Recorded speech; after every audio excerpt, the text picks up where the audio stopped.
16 जण आहे. बस मग तुम्ही पण इथं वर्किंगसाठी बाकीच्या काही तुमच्या पुढच्या करिअरसाठी वगैरे तुम्ही आलेलाच आहात बरोबर. तर आता मेन म्हणजे तुम्हाला पुढं सगळेजण असतात तर सांगण्यासाठी किंवा काय. आता मेन म्हणजे माझा इथपर्यंत येण्याचा अनुभव म्हणजेच काय की आता जास्तीत जास्त मला माझं स्वतःचं काहीतरी करायचं होतं पुढं जाऊन. म्हणजे कसं आहे आता मेन सुरुवातीला माझं म्हणजे माझी मला इंट्रोडक्शन करून देतो. माझं नाव आरती अंकर खोपे. मी राहणार बेडक. 24 सप्टेंबर 2019 साली मी फर्स्ट ब्रँच म्हणजेच फिनिक्स कम्प्युटर मिरज या ठिकाणी जॉईन झालो पीपीएससी या कोर्ससाठी. म्हणजे सुरुवातीला DCIM हा कोर्स होता. मग त्याच्यामधनच आपण पीपीएससी आता सध्या लॉन्च केला. तुम्ही सगळेजण पीपीएससी या कोर्सला काय करायला सध्या जॉईन आहे. तशाच पद्धतीने मी पण त्या दिवशी तर जॉईन झालो. त्याच्या सुरुवातीला बघायला गेलं तर असं माइंडमध्ये काहीच गोष्टी नव्हत्या की बाबा मला काय करायचंय पुढं. म्हणजे माझ्या डोक्यात काय होतं फक्त की बाबा नाही झालं 12वी झालं, फर्स्ट इयर ग्रॅज्युएशन झालं. बाकीच्या लेडीजांचं कसं पुढे सगळ्या गोष्टी असतात तशा पद्धतीने म्हणजे माझ्या पण बाबतीत तशाच काही गोष्टी घडणार.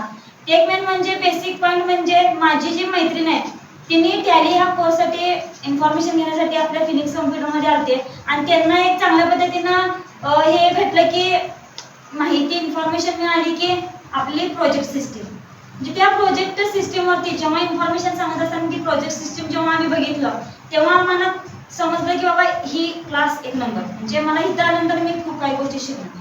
त्या बेसवरती आम्ही त्याच्या अगोदर आम्ही खूप काही ब्रँचेसना भेट पण दिली म्हणजे दिशा असू दे किंवा काय. दिशामध्ये एकदा गेलो व्हिजिटसाठी तिथे पण आम्ही इन्फॉर्मेशन घेतली पण आम्हाला तसं काही पटलं नव्हतं. मग तेच आपल्याला फिनिक्समध्ये भेटलं. मग तिथे गेल्यानंतर जॉईन झाल्यानंतर पण क्लासमध्ये येत होतो. पण क्लासमध्ये पण आल्यानंतर ना जेव्हा टीचिंगसाठी वगैरे पर्सनल टीचिंग असणार तिथं जेन्ट्स शिकवायला येत होते. मग जेन्ट्स शिकवायला येतं म्हणल्यानंतर ना मनामध्ये भीती इकडं तिकडं आणि परत कसं काय काय विचारायचं प्रश्न तर अजिबात विचारत नव्हतो. तशाच पद्धतीनं जेव्हा 15 दिवस क्लासला आलो तेव्हा सगळ्यांची ओळखी झाली तिथं ब्रँचवरती टीचरांची. तिथं ओळखी झाल्यानंतर मग त्यांना विचारल्यानंतर तिने आम्हाला डिझाईनची माहिती सांगितलेली आणि माहिती सांगितल्यानंतर आम्ही एक महिनाभर त्यांना उद्या येतो परवा दिवशी येतो विचारून सांगतो असं फक्त आम्ही त्यांना बोलत होतो.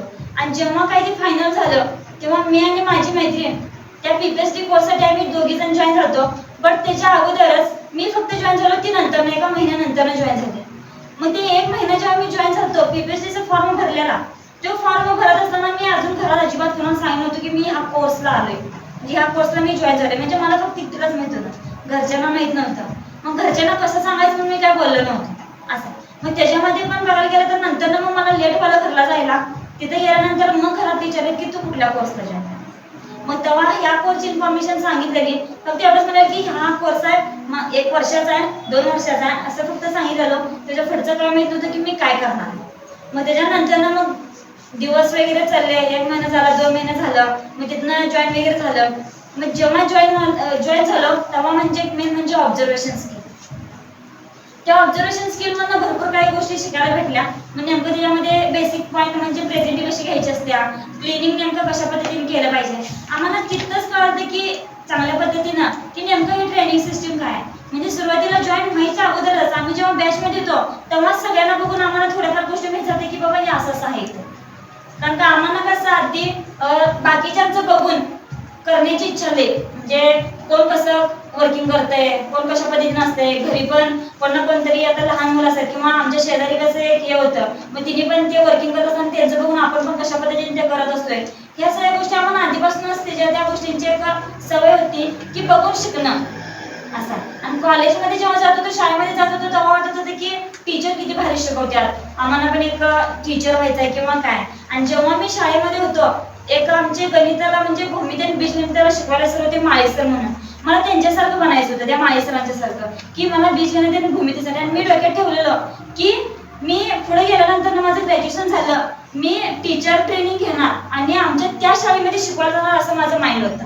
म्हणजे तिथं ते पण त्या सरांच्या पाशी शिकायला जायचं असं माझ्या डोक्यात होतं. पण ते नंतर ह्या क्लासमध्ये आल्यानंतर त्या सगळ्या गोष्टी बदलल्या आणि इथं जेव्हा टीचर ट्रेनिंग चालू झालं आमचं तेव्हा आम्हाला त्या काही गोष्टी समजल्या.